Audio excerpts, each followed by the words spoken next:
Hi, I'm Natalie, and today we're going to be making the Rosetta bag. Rosetta was a Sisboom pattern, and I have acquired Sisboom, so we're revamping it and relaunching it. I have never sold this pattern before, so it'll be very fun and exciting. Now, a couple of tidbits. In your kit, since this is for the Anna Maria Box Club, you will have 2 yards of Anna Maria fabric plus a piece of water-resistant canvas. You don't have to use the water-resistant canvas if you don't like it. I'm using it on the inside of my bag because it's wipeable, it's easy, and we don't have to use interfacing with it. So it saves a lot of time in bag construction. However, as you know, my kits are generous and you have enough cotton if you rather have your lining out of cotton. Just be sure to interface it with SF 101 so it has more structure. All right, let's get into this. We're going to go right overhead.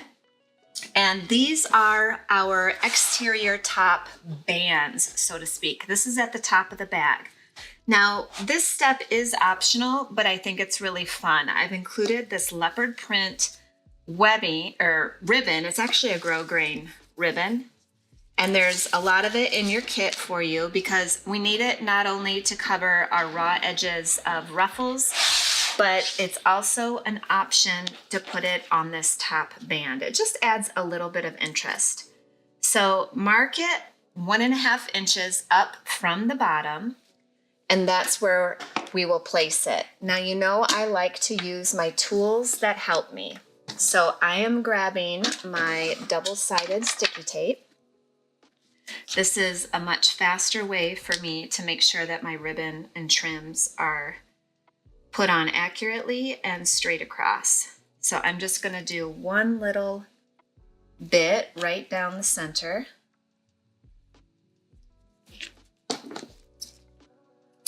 For both ribbons.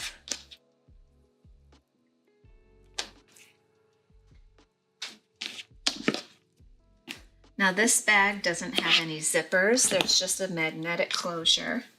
So I consider it a beginner to advanced beginner style pattern. However, we're gonna make ruffles, we're gonna have fun with accents. It'll just be a lot of fun to make.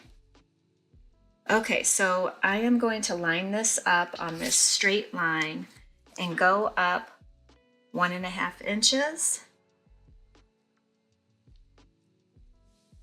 and press it down. So now it's going to stick. Now you can also use your acrylic ruler here to check yourself. Yep, looks pretty good. So that one's ready to sew. Now we're going to do this one. I love this fabric because it really doesn't matter which is right side up or down. Nobody will be able to tell. It's sort of abstract. Okay, so there's 1.5 inches. There it is. Now, one thing I do, because I've been doing this a while, is I check placement. I want these two on the bag to match and line up on the side seams. So that matches and that matches. Okay, so placement is good. Let's go to the machine. And I am just gonna use the thread that's in here. I'm not trying to be matchy. Mine is blue, and we're gonna sew this down so it's permanent.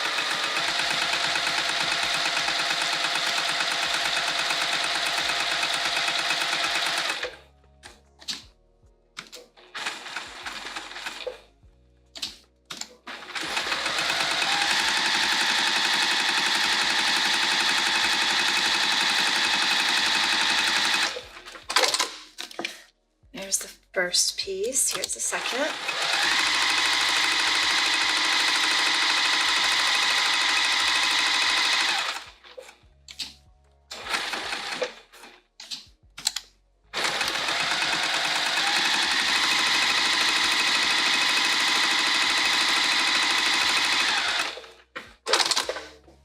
Okay. Now I'm going to take my iron sometimes the fabric wants to get a little wavy. Don't worry, just press it out. My iron is on high heat like usual, and I'm just going to give these two pieces a quick press and knock out that wave. Now, I don't remember if I mentioned this, but that top band I had already interfaced with SF101. It makes it easier to work with. Anytime I'm working with cotton in a bag, I'll interface it. See how flat that is now? Awesome. Okay, so I'll put that to the side for the moment.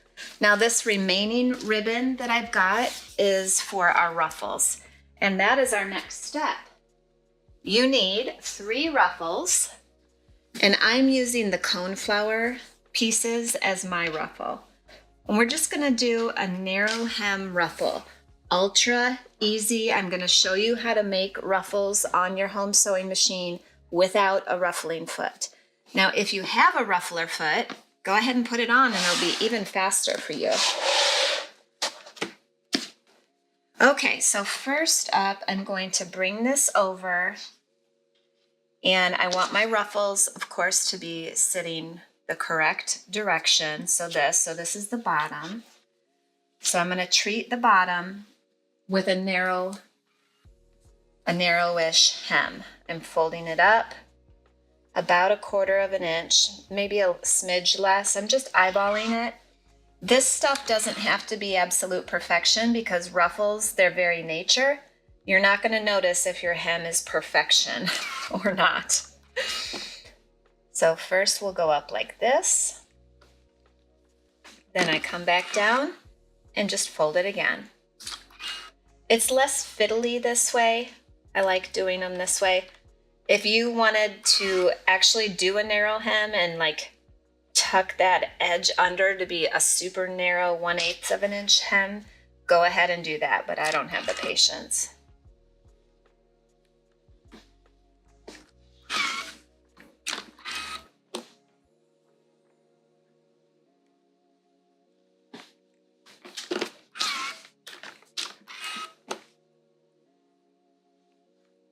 Okay, now we're just going to sew that down. I have a 3mm stitch length on my sewing machine. Let's go over to the machine.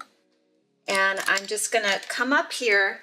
So if you'll note, I'm going to sew right up here at that second fold. I don't sew down here because sometimes I'll miss that second fold, that raw edge, in other words. So I'm just going to sew this down.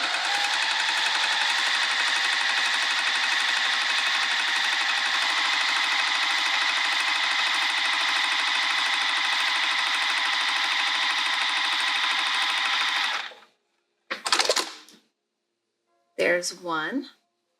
Now, when we go to ruffle, we're going to ruffle the top edge. That's where we'll sew. But let's get this part done for the other 2 pieces first. So back overhead. You've got a 26-inch length. You've got a, you know what? I don't have them memorized, but you've got 3 different widths of ruffle to work with here. And of course, the smallest one is at the top of the bag, the medium one is in the middle, and the longest ruffle is towards the bottom of the bag. If you just wanted to cut 3 pieces of the same length, that's okay too. You'll just cut off excess later.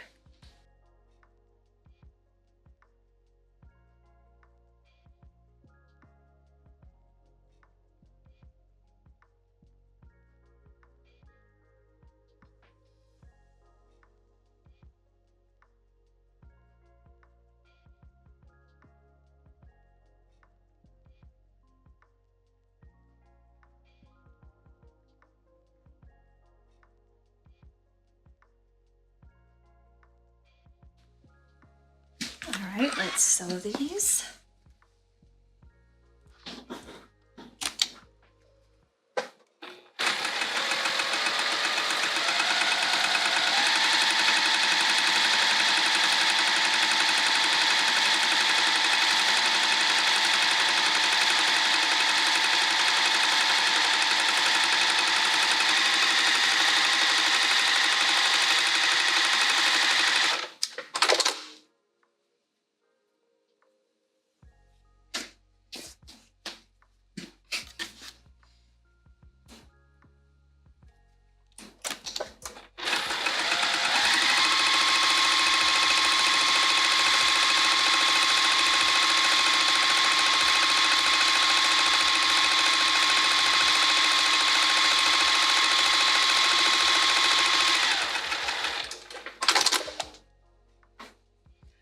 Okay, now for this next part, I'm going to share my tips for making ruffles on your home sewing machine without a ruffling foot, like I said.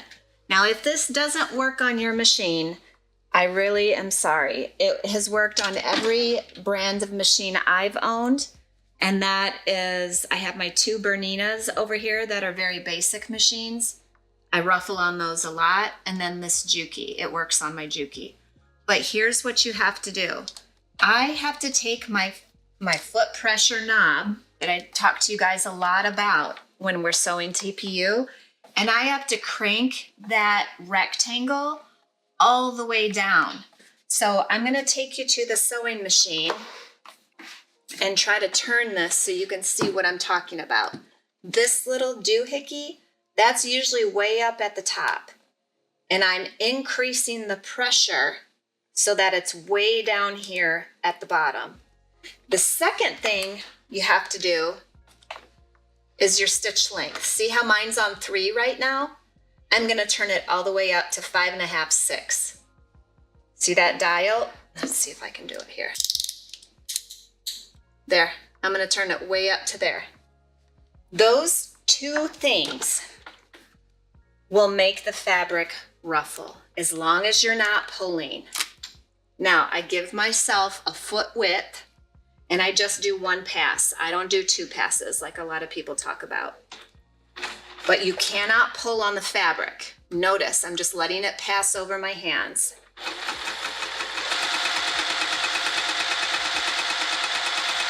Don't panic, it's going to be fine.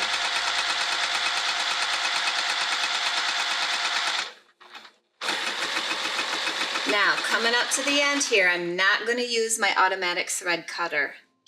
I'm going to lift my foot.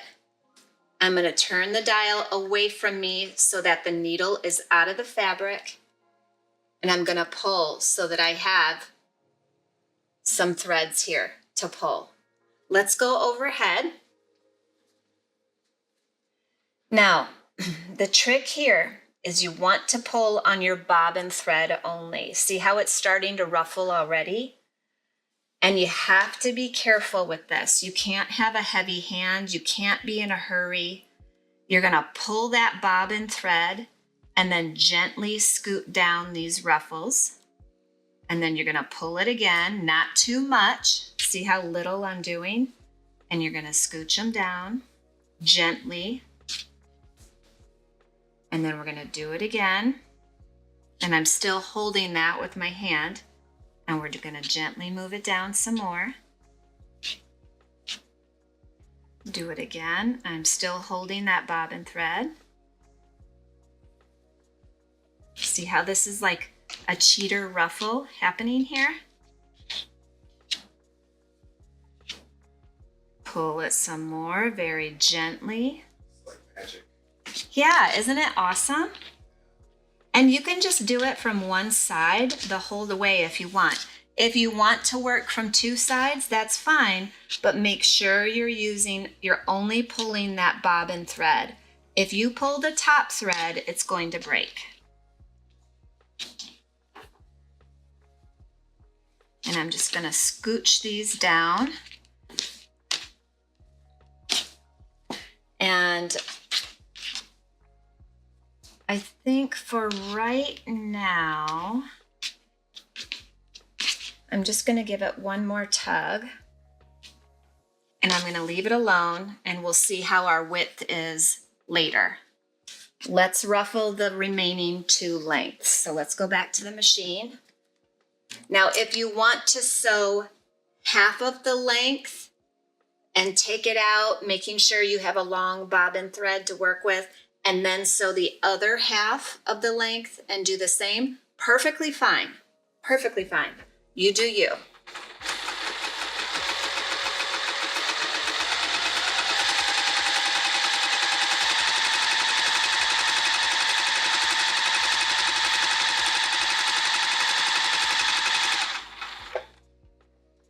My Juki ends with a needle down every time, so I have to hand crank that up and gently pull on this so I have some to work with.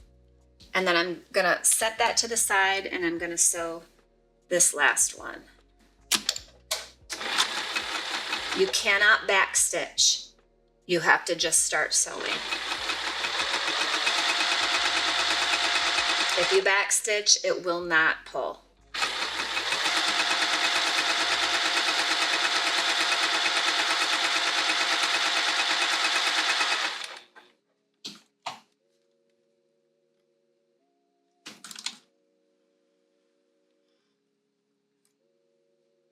Okay. Now, before I walk away from my machine, immediately I put all the settings back to factory settings, or I'm gonna forget, and then I'm gonna sew a whole bag together with a 5.5 stitch length and too much pressure and wonder why it looks bad.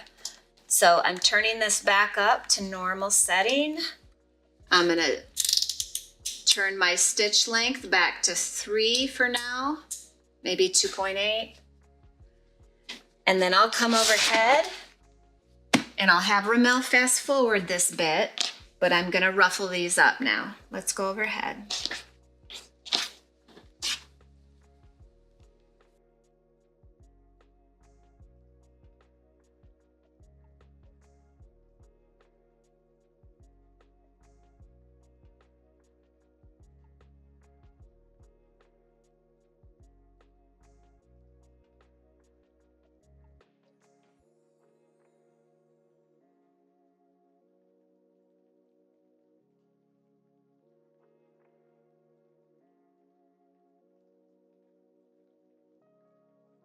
And I only did that to show you all that it can be ruffled from each end.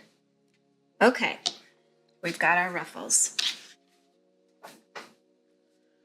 Awesome. So now we're gonna work with the one side of the exterior.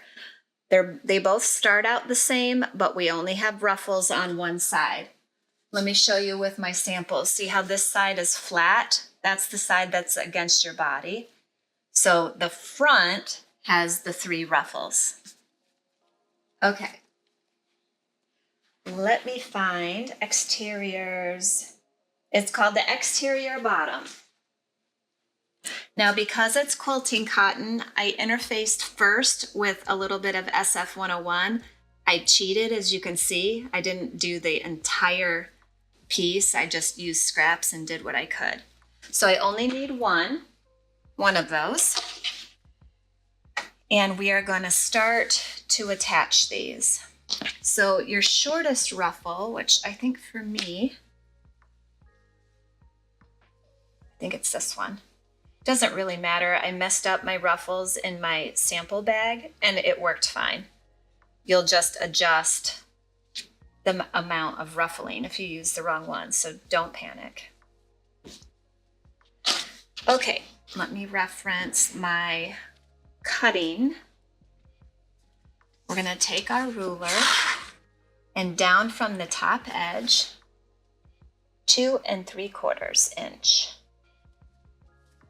So right here, you can chalk it if that makes you feel better, or you can just leave your ruler in place. This is where our ruffle is going to be, and we want to spread out the ruffles so they're more or less pretty even, and it's cute all the way across. It's fine if there's overhang on the edge. We'll cut that away later. So I'm going to use, where did my pins go? For once, I can use pins.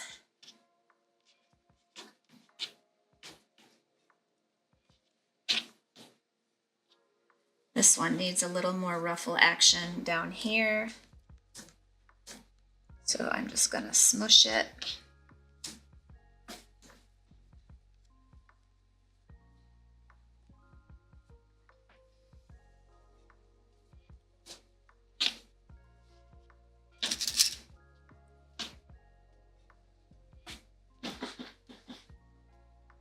There we are. It's okay that this is flattened in this little section because that will be hidden in the seam allowance. So we're only going to see the ruffling, okay? Smush that out of the way. Don't worry about this raw edge at the moment. We're going to come back in and cover that in just a few.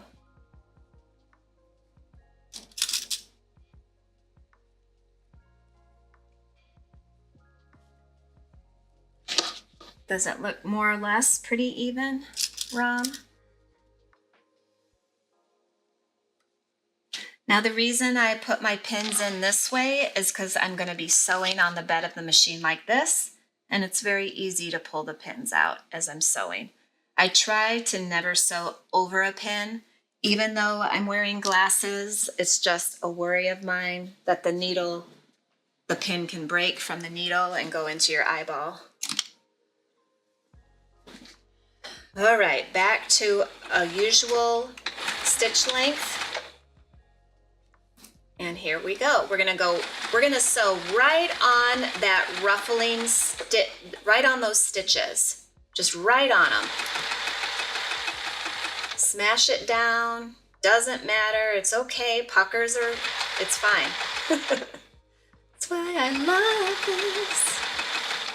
Okay. So fun.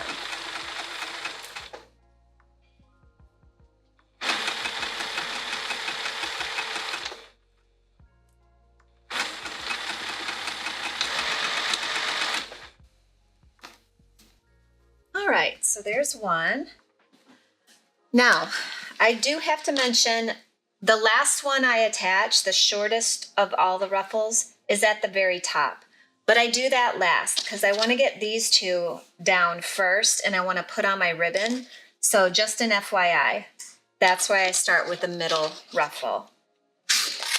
Now, this last ruffle is placed at 5.5 inches up from the bottom edge. Now see how we have to, it's all right, just lift it up. 5.5, there we are. Good enough. Now we're gonna place this one.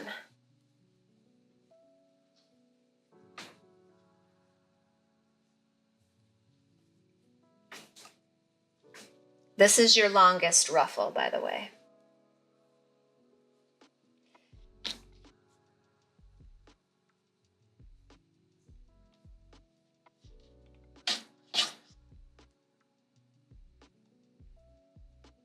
If some of it comes out, it's okay. Just scrunch it up again. It's absolutely fine. You can even pleat it with your fingernail there and it'll look like a ruffle. I don't get too bent out of shape with ruffles because their very nature is forgiving.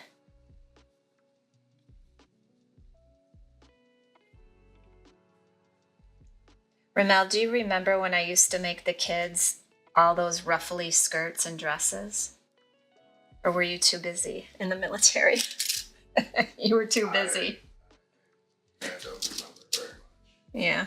I'm glad I have a few pictures, but that was kind of before the whole phone boom. Remember, I didn't even have a cell phone there for a long time. And then I got a BlackBerry. Yeah. Nobody took photos on that thing.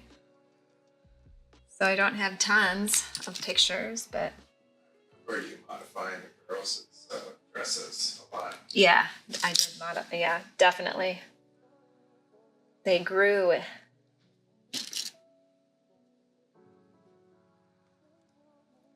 Okay, we're back to sewing right over our ruffly stitches and getting this one down. Let's go to the machine.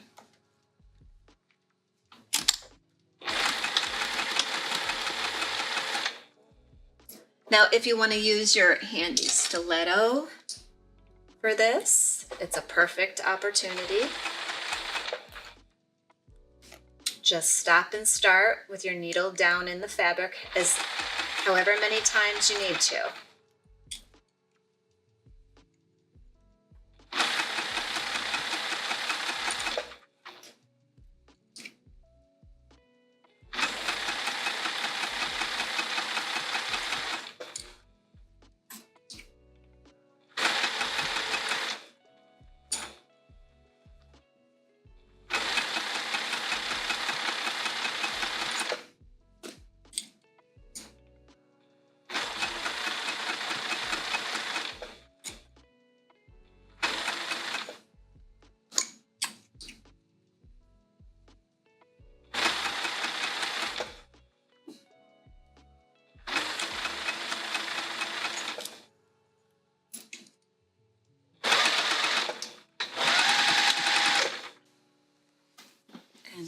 go back overhead.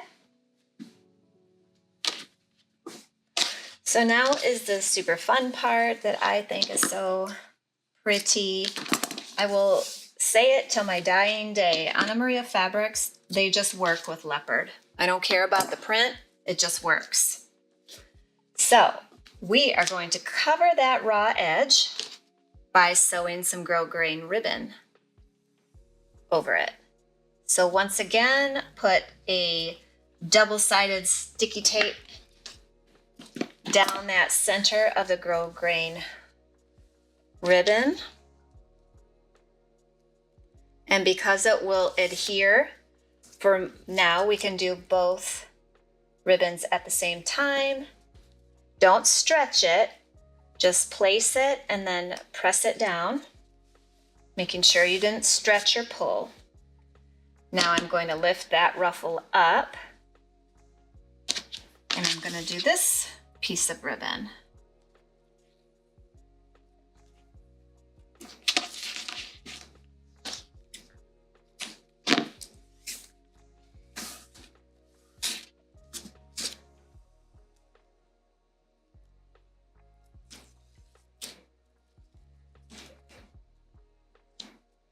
We will cut off any excess.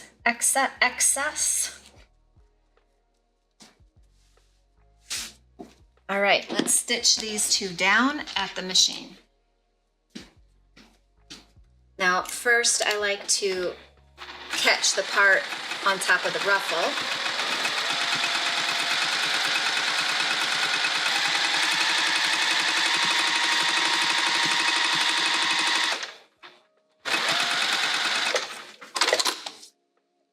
And then I catch the top part. You can pivot and go back the other way if you want to. I just like having the majority of my fabric out here, so that's why I take it out and sew the same direction.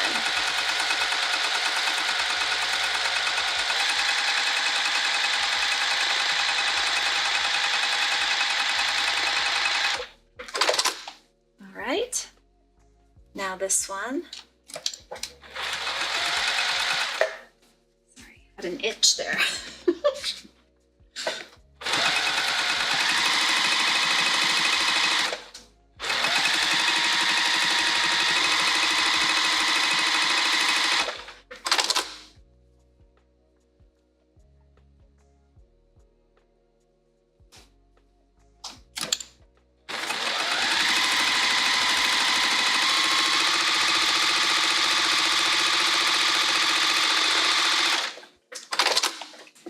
Okay, so last ruffle to be added. Look, if that flies up, you get a little peek of leopard. So fun.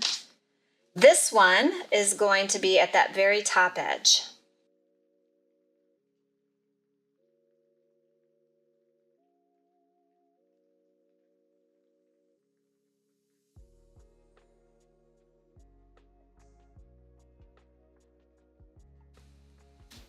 All right, let's go to the machine and sew this down.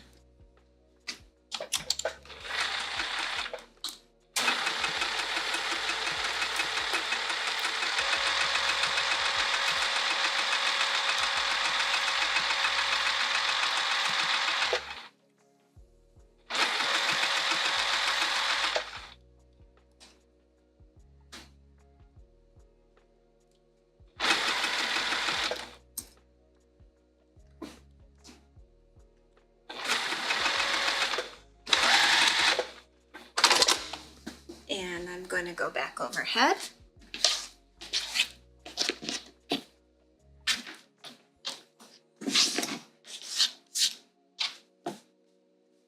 Cool, cool, cool. Now, if you look back here, I am just going to snip off some of that excess. I'm not going to worry about this down here just yet. Take one of your top bands.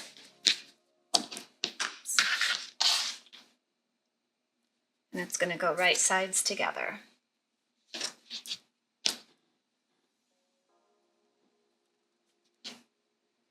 Match those raw edges at the top and use however many pins you need to use.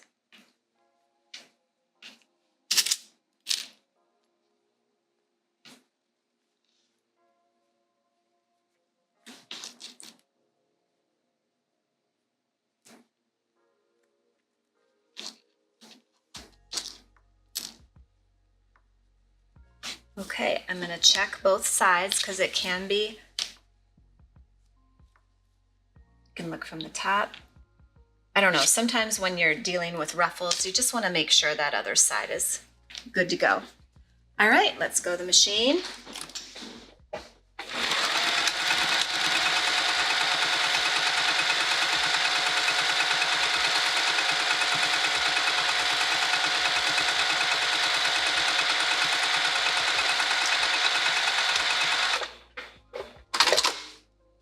I'm going to scoop up my pins. Let's go back overhead.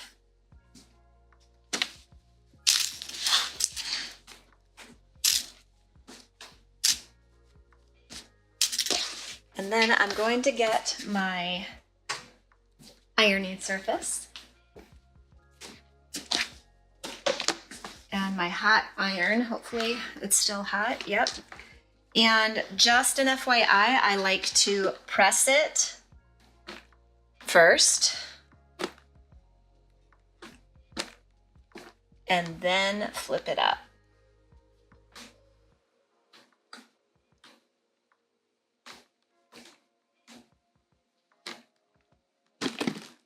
Now that looks. It seems that I can take just a little bit bigger seam allowance because you want to make sure that none of your ruffling stitches show. So let me just take one more pass at the sewing machine.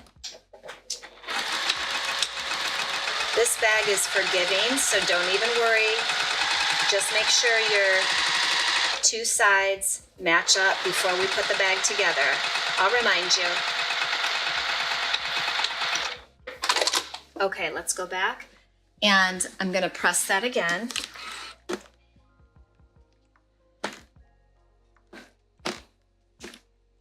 There, that looks better to me. And now what we're going to do is top stitch right across here, and that will catch our seam allowance back here. It's up. So let's put it through the machine. If you want to increase your stitch length to 4 for a top stitch, go right ahead.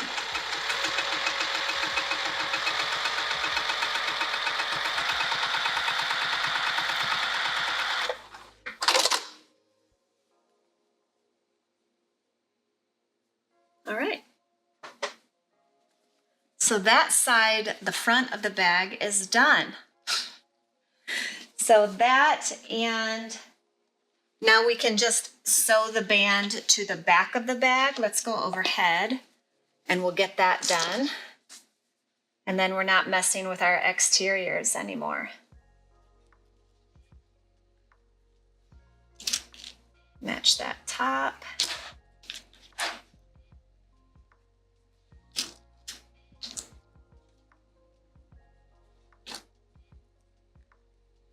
All right, let's sew right across here.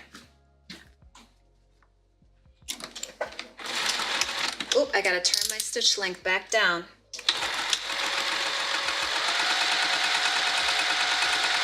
I'm going right by my pins. I don't go over them.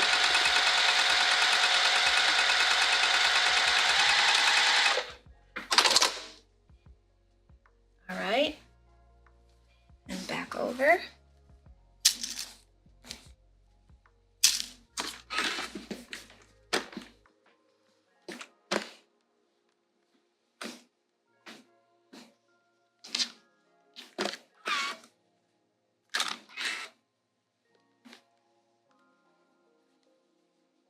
Oh, I just love this fabric.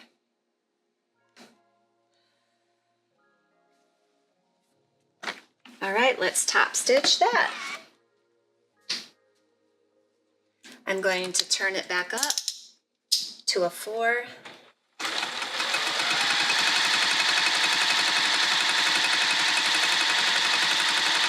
Now before I walk away, I'm going to turn it back down, 2.8, and there we are. Okay, so our 2 exteriors are finished. We can actually sew these together and then we're not worried about missing pieces. But let me think for a minute. Yeah, let's do it. And then we can kind of see our bag taking shape. All right, I'm just gonna move my iron for the moment. Let's go overhead, Rom. We're gonna lay these exterior pieces right sides together. Gonna match that top edge.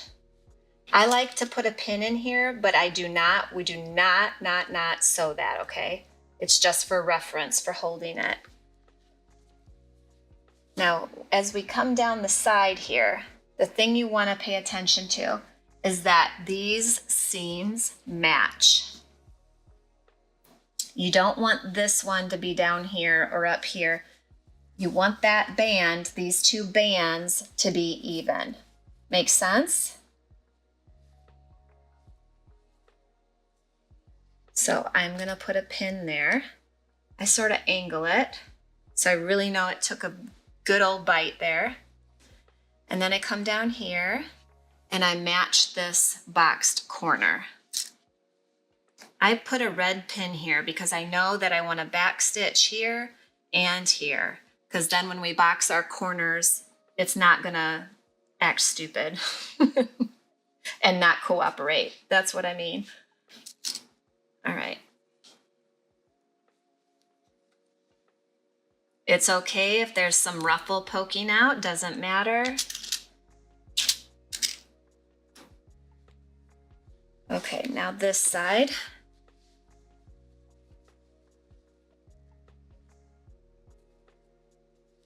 That's going to match. Make sure your ribbons are matching. If you did ribbons like I did.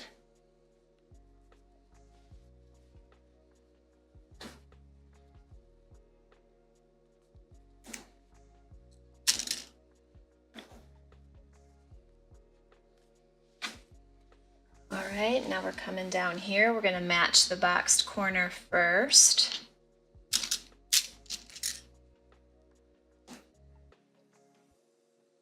Then we're coming up. You can, okay, I do need to show this in detail. See how this is a raw edge of the ruffle? You don't want that shoved all the way inside. You want that raw edge to get caught in the side seams so that when the bag is finished, no raw edges show from the ruffles.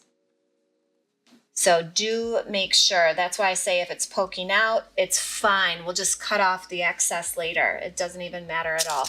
We don't want the raw edge of the ruffles showing on the finished bag. Okay, looks like I could use another pin there. I could use another pin there. Now this bottom edge, we want to make sure it's even, and you'll have to pick it up and finagle it a little bit because the ruffles will make it not want to match up. So it's your job to match it up. And we're sewing all the way across the bottom so there's no issue of mismatching it later. Okay. Looks like pretty good. Use as many pins as you need. It's just a tool. Okay, so we're gonna sew the sides across the bottom, and then we'll box the corners. And our outer bag is complete except for adding the straps later at the end. So let's go to the machine.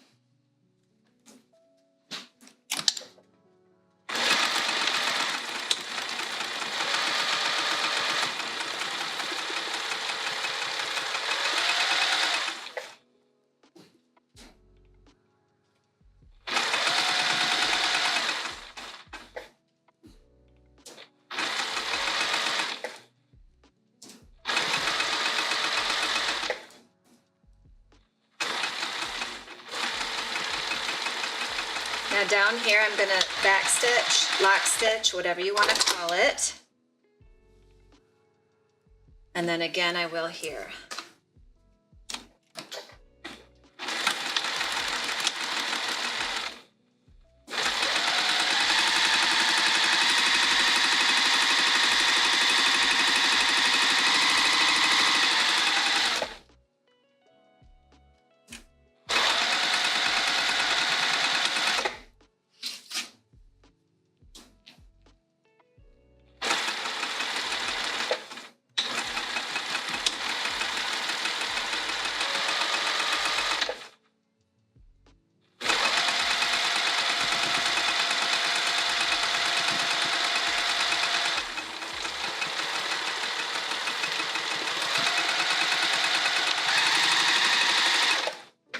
Okay, and back overhead.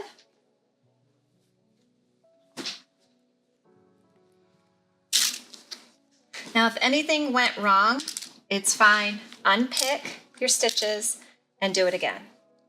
There is still time to make sure everything is lined up and matching. Now, if you noticed, I did chain stitch that boxed corner, so that's why I just cut the threads there. It's just a time-saving thing. I do it sometimes, sometimes I don't. I didn't do that on this corner. So now I can cut the excess of this away. And this. And we will box this corner. So sort of smush those fabrics apart. Match the side and bottom seam. And throw a pin in there. And we'll sew right across there. Same for this side.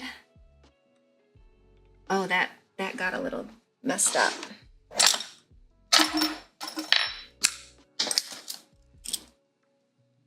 We'll just re-stitch that. I'm gonna do it right now.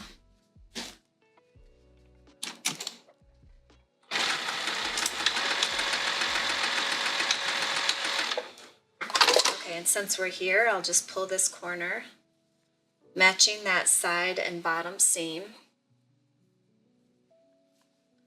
Putting it into the machine flat.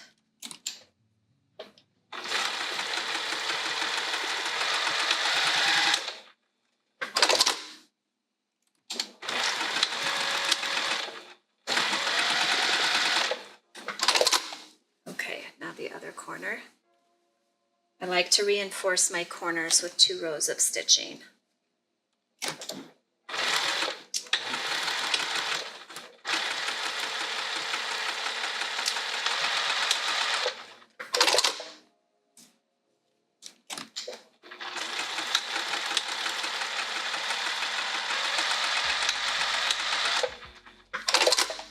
Okay, now I'm going to turn this right sides out and come in with my fingers and definitely push these out.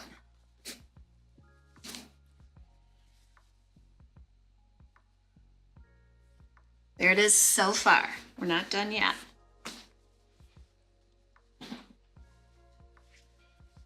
Okay.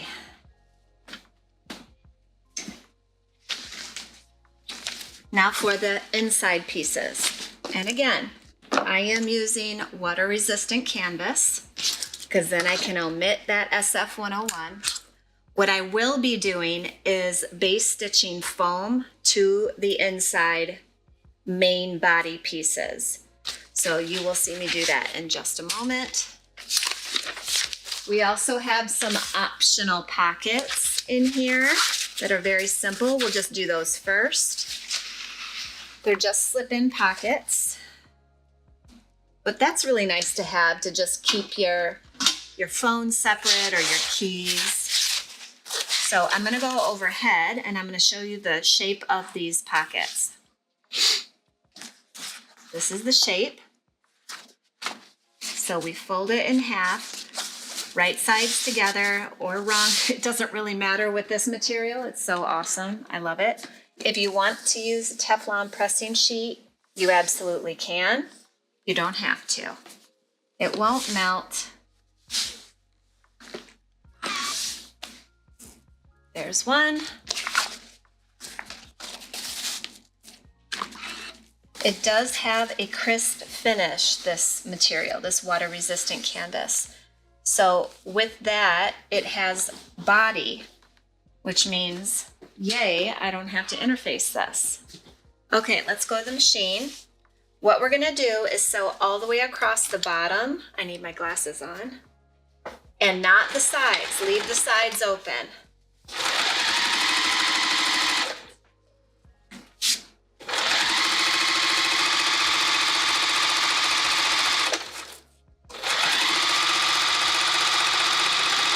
I'm gonna grab my other pocket really quick.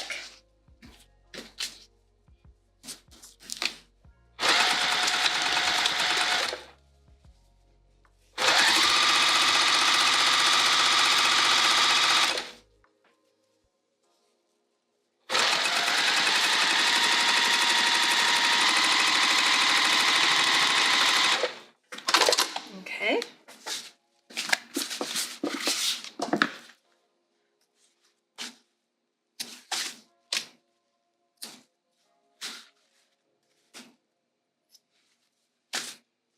Just trimming my corners down a bit. And now we'll turn it right side out. You don't have to sweat which side is right and wrong with this stuff. Just do your thing. Let's get it done. I do like to make sure that my seam is sitting down here at the bottom, and I will press that so that it behaves.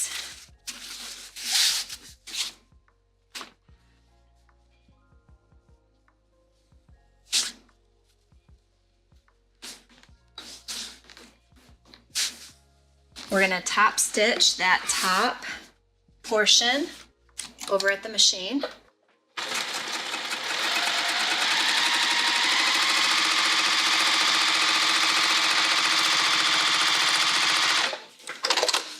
And then I'll show you how that sits in just a second.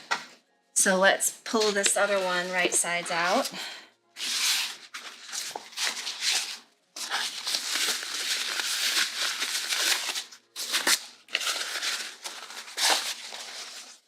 Those raw side edges are hidden in the side seams, so don't even pay any attention to those. Doesn't matter.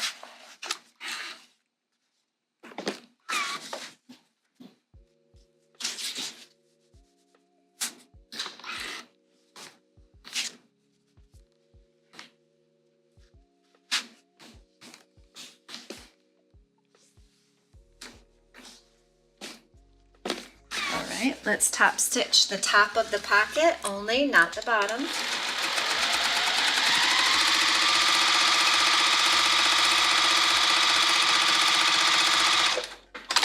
The reason I say that is the bottom gets sewn onto the main body pieces. So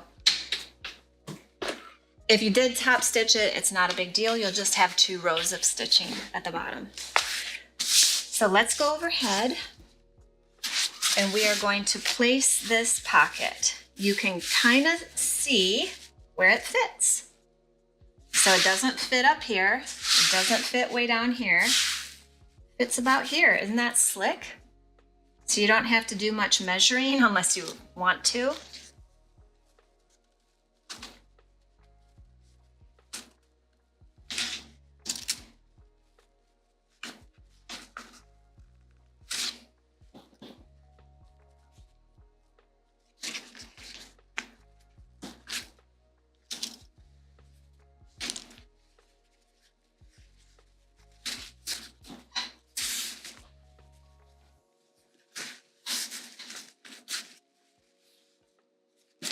You know what? I don't like the dark thread showing. I'm gonna flip it. That looks better to me. That's why I 99% of the time sew with gray, because it just melts. This is gray, and you don't notice it. And then if your stitching isn't perfection, you don't notice it.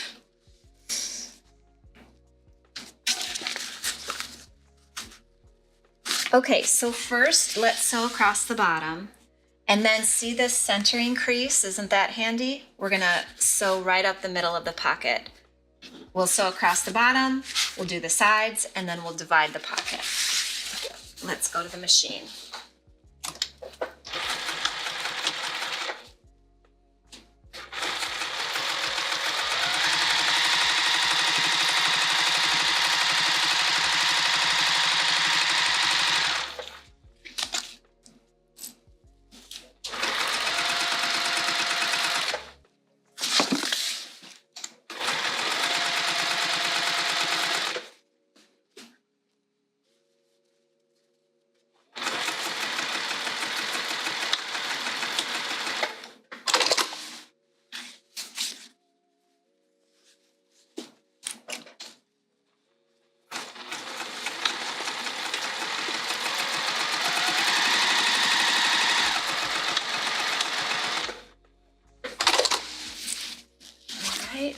Now I like to go from bottom to top when I do this. Back stitch a few times there. And also at the top. And let's go back overhead.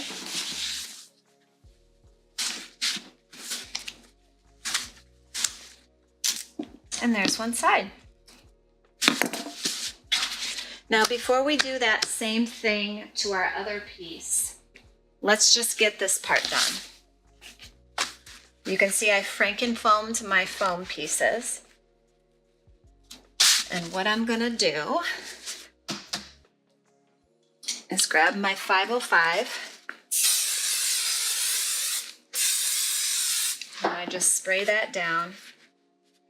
You don't have to use 505. You could also use double-sided sticky tape, pins, clips, what have you. All right, let's baste this. So I'm gonna turn my stitch length up to 5, and I'm basting this in place along the outer edge.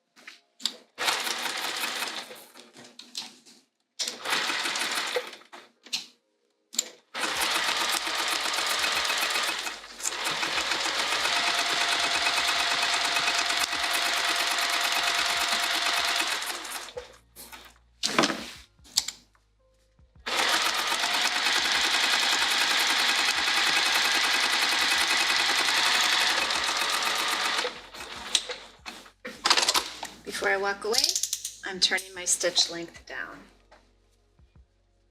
Okay, so this is basted, and I'm just gonna trim away the excess. So let's go overhead.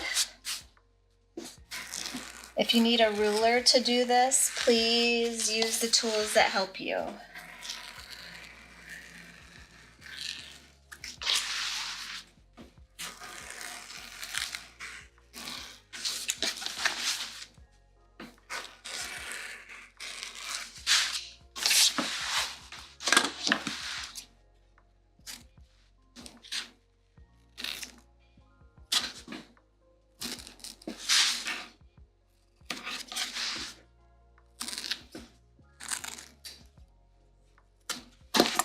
All right, now I know myself and I can forget things. So I'm gonna put on one side of my magnetic snap right now before I do the pocket and basting for the other side.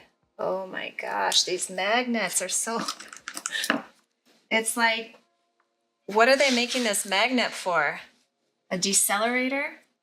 Is that? You mean particle accelerator? Yeah, particle accelerator. That's exactly what I meant. I'm glad you know me and know what I meant. Holy moly. Okay, so I've got one part of this. Let's go back overhead. I still have that centering crease here, but I'll make a little chalk mark so you can see it. Now down from the top, we want to be about an inch down because we're going to have to sew the outer and inner together. So we need some space to sew the bag together. So there's my cross point, and I'm just going to make sure that my prongs are straight. I mark my little prong points. You probably won't be able to see that. I can hardly see them here. So there they are. And then I'm going to very gently push my scalpel through, not very deep. I just want to make sure it goes through the layers. I don't want those prong holes too big, but I do have to make sure it goes through the foam.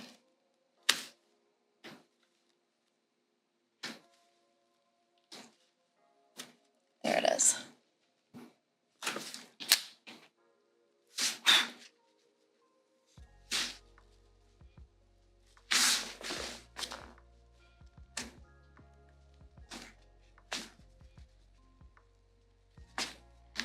Sometimes you have to give the foam a little help because it just doesn't want to come apart, which is good. It's very good. Put on the washer and bend those back. Now, you know I love to have extra insurance. So you can use scrap foam, you can use scrap SF101, you can use scrap fleece, whatever you've got that's fusible, and cover those prongs up with something like that. And it's just extra insurance. Keeps those prongs from roughing up your cotton fabric, if it ever came to that. I don't know. It's just what we do. So there's that side. Now don't let me forget to put on the other side. Rimmel, that's your job. Hey, Con, don't forget to put the prongs in on the other side. All right, we've got a whole thing to go through here with the pockets still. All right, let's go overhead.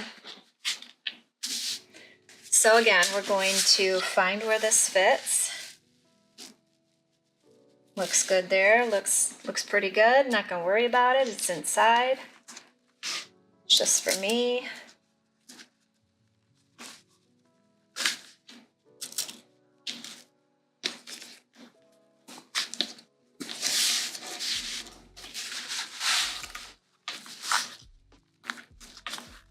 All right, let's sew this baby down.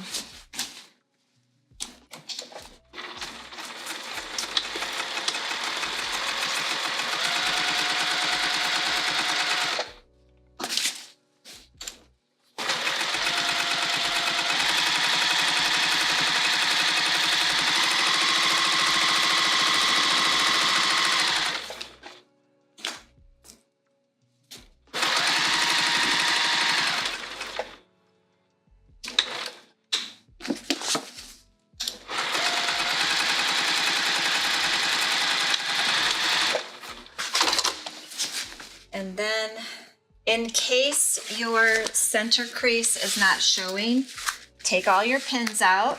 Let's go overhead. And you'll just fold your pieces in half, making sure the bottom and the top are good. Make a little crease, and I can see it now. Can you see it? Right there, more or less. All right, let's sew this down.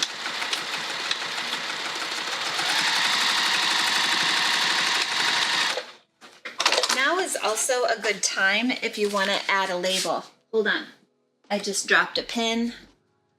I cannot step on a pin, that would not be good. So let's add a little label while we're here. Granted, it'll be on the inside, but that's okay. That's nice and discreet, right? I'm just gonna put a little double-sided sticky tape down on the back of my label. This is a double fold label.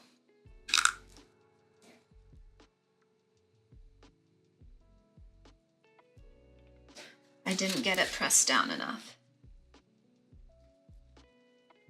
Another trick for these things is if the paper is not coming up without bringing up the tape, just hit it with a hot iron real quick. There it is. I think. There. Okay.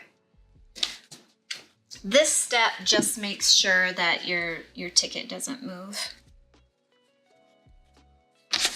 Okay, I'm gonna put it over here. This won't show because it'll be in the side seam, this stitching, so it can be ugly. I don't care, because all that will be covered up. All right, now we've got to interface this piece with foam, so we're just going to lay it on top here. It looks like I can cut it down a little bit.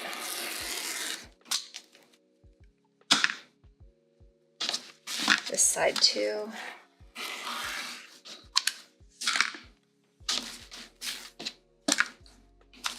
I like a little over edge to trim after I get it basted.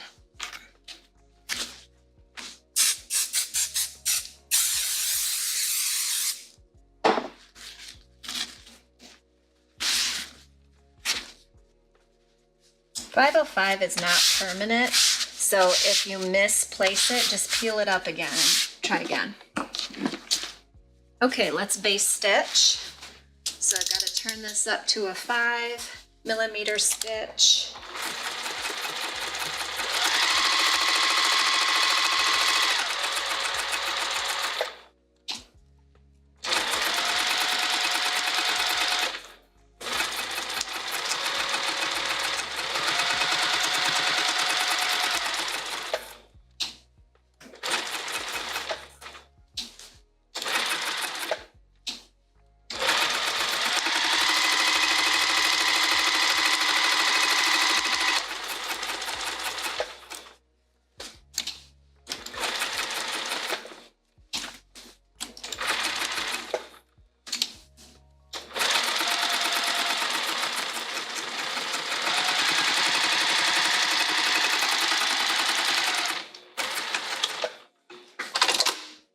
All right, turning my stitch length back down to 3 because otherwise I'll forget. And let's go overhead. You can trim the excess away.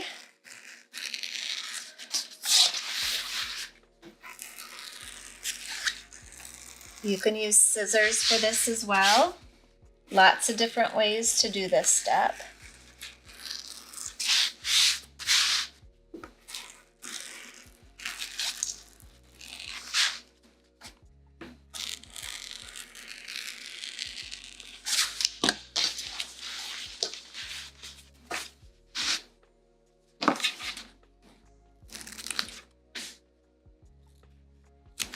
What are you reminding me to do now, Ram? The other side of the snare. Yeah. So we did 1 inch down and center. So here's the center crease, and here's 1 inch down. I'm getting kind of renegade with my eyeballing of things. I need to probably measure more. Okay, let's stick our prongs there.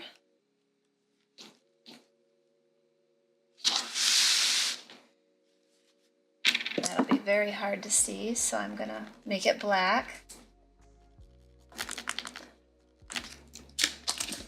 All right. Careful, because your scalpel should poke through to the other side, so don't have your finger back there. And you don't want the slit too big, because that'll make a wobbly magnet. It won't feel secure. So my blade is through. My blade is through.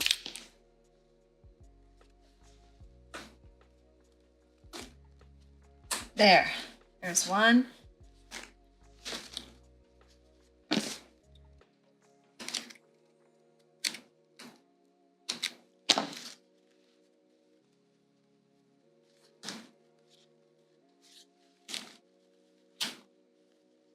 There. Okay, grab the washer.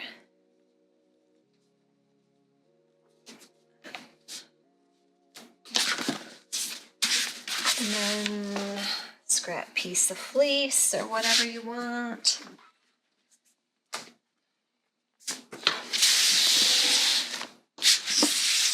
And fuse it.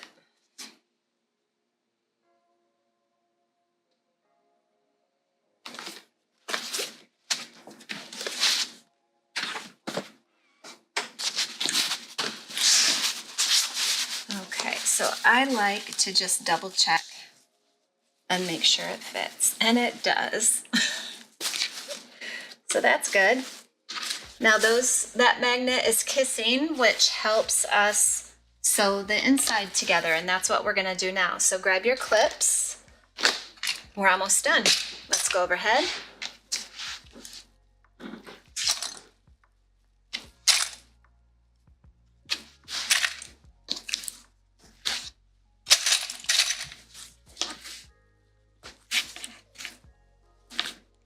We want to leave a big portion of the bottom of the lining open for turning the bag. So we're going to sew the sides, a little bit of the bottom, box our corners, and then we're putting the bag together. Here we go. I'm going to take a bigger bite for seam allowance on the lining so it fits nice and tightly.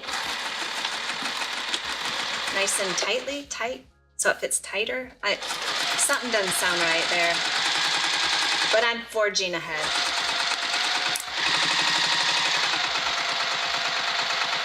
So it fits tightly. Yeah.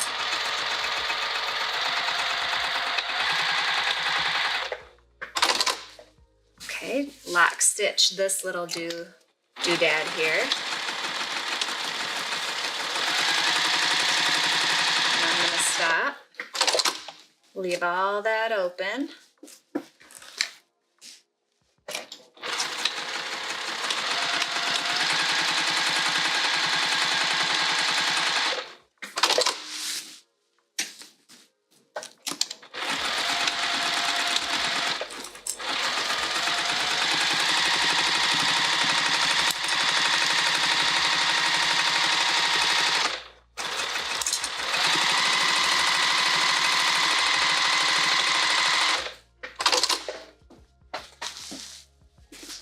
All right, I'm gonna open the top and reach in the bag to box my corners, and we can go overhead so you can see this part. Just like before, but because we've got the foam, you wanna make sure and nest these seams. So the foam and the fabric on one side goes one way and on the other side goes the other way. That'll give you a flatter seam. Same with this one. Match the bottom and side seam and then nest the seams. All right, let's sew this.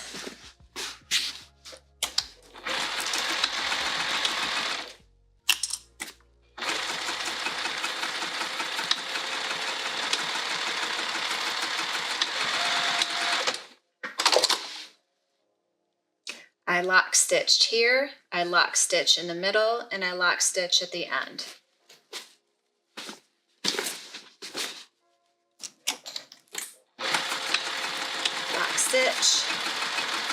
Lock stitch over that seam, and lock stitch at the end. Okay, we've got a bag. The inside is done. Now let's get our exterior. It is right side out. It needs to go inside this bag so that we have right sides together. Now if we go overhead, first I match up each side seam and I nest the seams. Oops, I just picked up all my rivets on the pin holder. Okay, well, I guess they're not going anywhere. and I'm gonna put a clip there. Then I turn and I go to the other side seam to side seam, and nest the seams. My interior is this way, my exterior is going that way. And I put a clip. And then I work, see, now I know that my bag is fitting because it just magically behaves. It's amazing.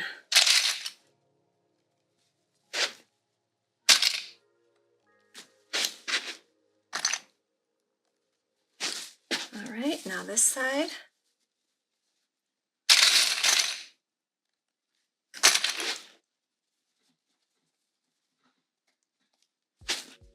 If your bags do not match, just take one out and re-sew the side seams so they match. It's not a big deal. To fix it now is much easier than trying to fix a wrinkle later. Whew, you ready to finish this up?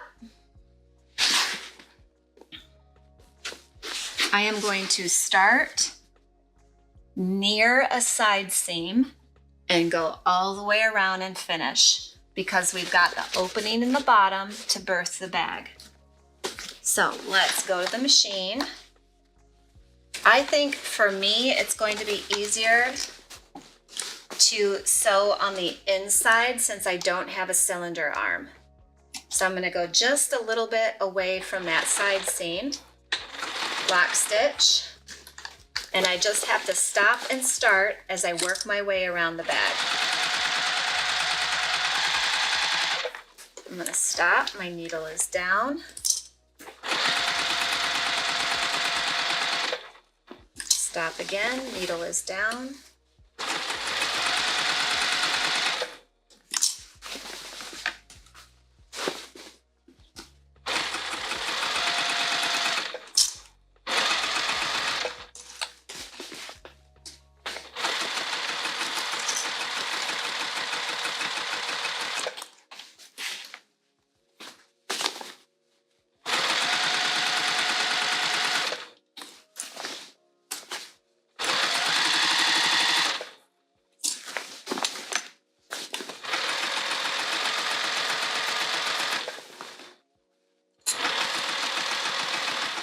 And we're back where we started. All right, I'm gonna go overhead. Everything is caught. I always do a little inspection quick. Looks good. We're gonna pull this gently through the hole in the bottom.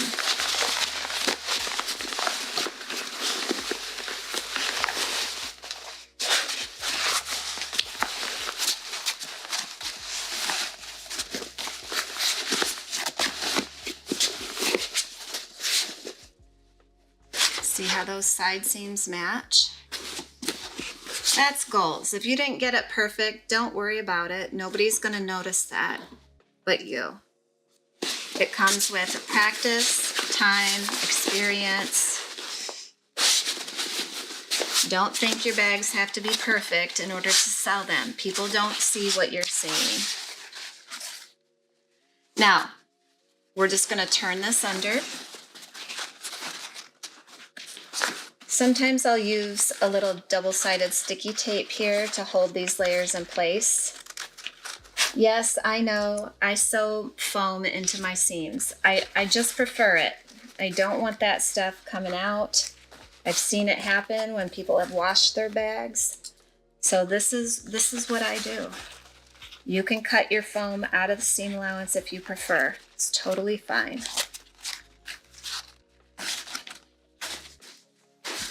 I am going to hammer it.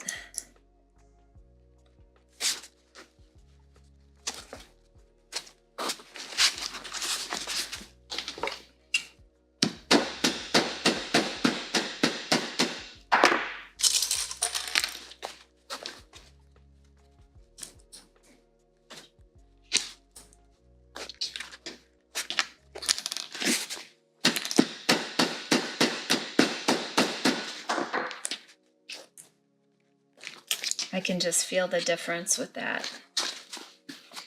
Okay, last little bit here. And then we'll put on our straps and be out of here.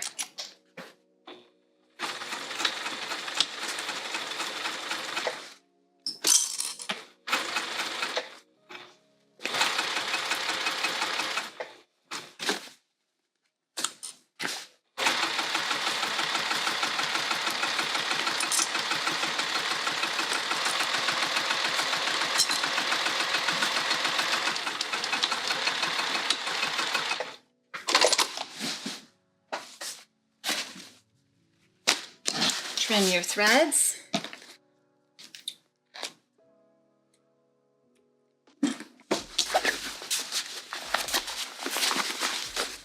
And then we're going to push this. You can go overhead. We're going to push the lining, which takes a little bit of strength and fervor and tenacity. We're going to push that down into the bag.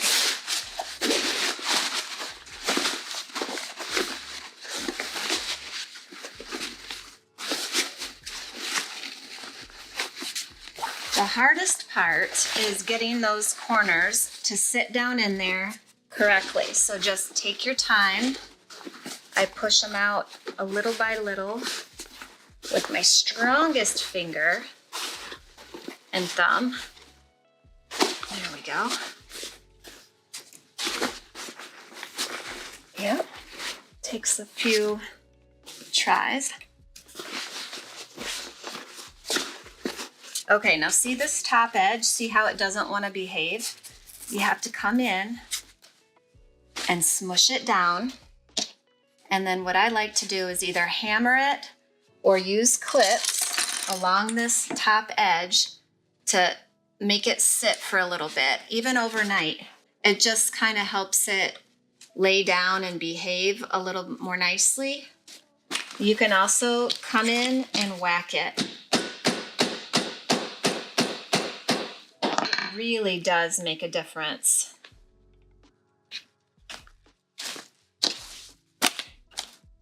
But just know you're going to have to manipulate that top edge so that it's even, okay? Let's top stitch this. And normally I would change my thread color, but let's just get her done. I'm going up to a 4.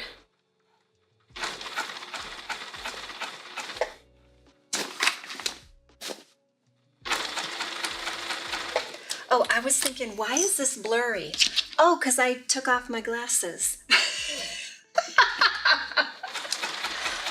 Hello.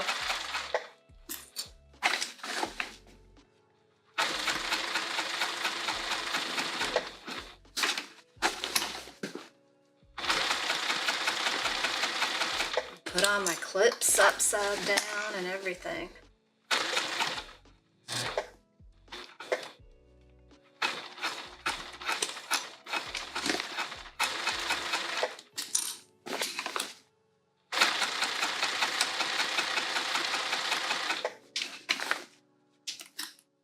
Doesn't that look good?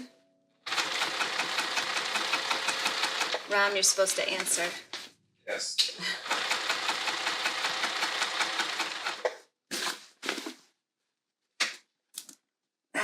That's a huckleberry to get over there. Let's see. Yep, there it goes.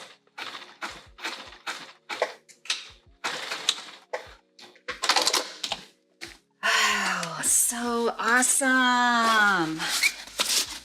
All right, let's just put on the strap and we are done here.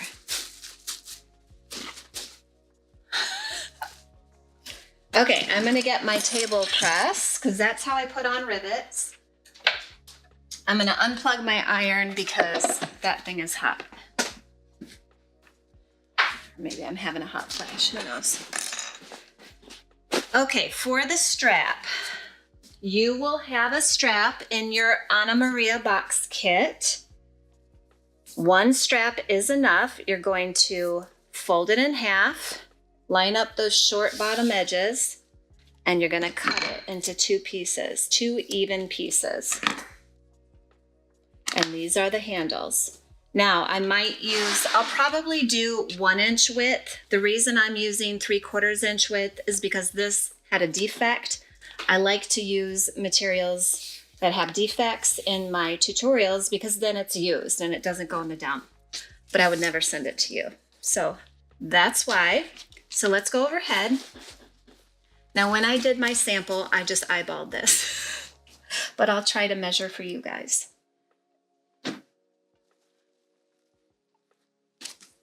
I'm going to go 2 inches from that side edge. This is the 2-inch mark.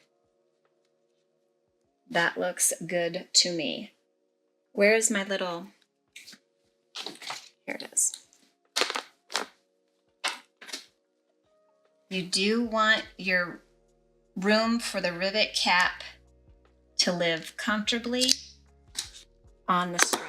And by that I mean, I'm using 12 millimeters. That's what I'll include in your kit. And you see how it's completely on the strap. Now I'm gonna put the cap on the other side, and then I'll set these once both sides are on. Once this side is on, is what I'm just saying. We want it the same height, so I'm about 1/4 of an inch up from the ribbon. You can mark all of this with chalk before actually punching your holes and being a renegade like I am.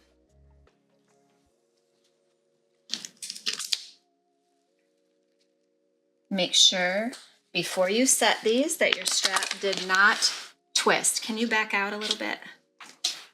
So what I mean by that is the strap is not twisted in any way.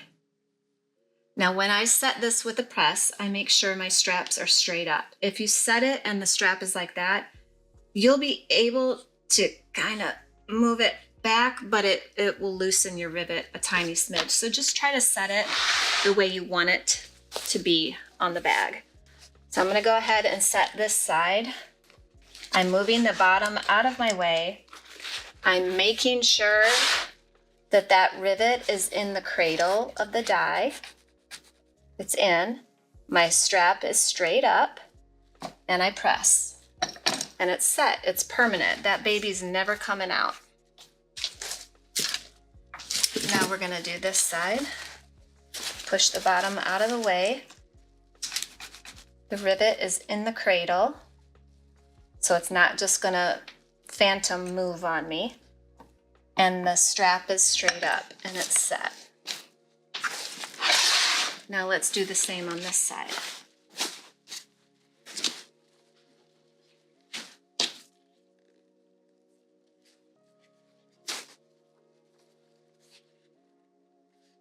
Two inches over, 1/4 inch up from the ribbon. And the hole allows the full rivet to live on the strap.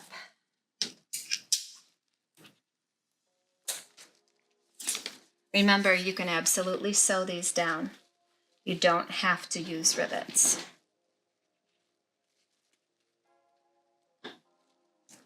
These are So Hungry Hippie sewable leather straps.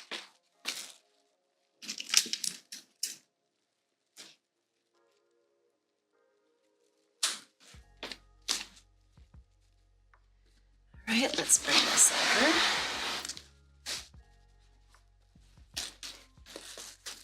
Moving the other side of the bag out of the way. Rivet is in the cradle. Strap is straight up. Press. Doesn't take much because it's a machine, so that's why it's so much easier than a hand tool.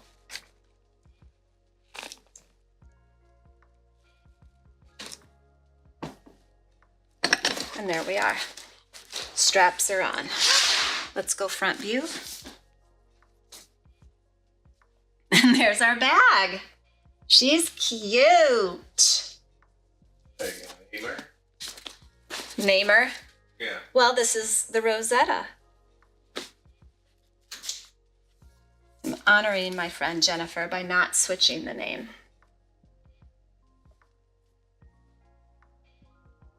There we are. Now have fun. Make it scrappy if you want. Make it from a quilt top if you want. You could upcycle your materials and use old jeans or whatever you want to. It's such a versatile style. It'll work a lot of different ways. It's super cute. It's not too big. It's not too small. You'll be able to fit comfortably your wallet in there and your keys and other things you may carry, but it won't weigh your shoulders down terribly. So there you are. Thank you for sewing with me. Thank you for being here, and I will see you next time. Peace, love, sewing.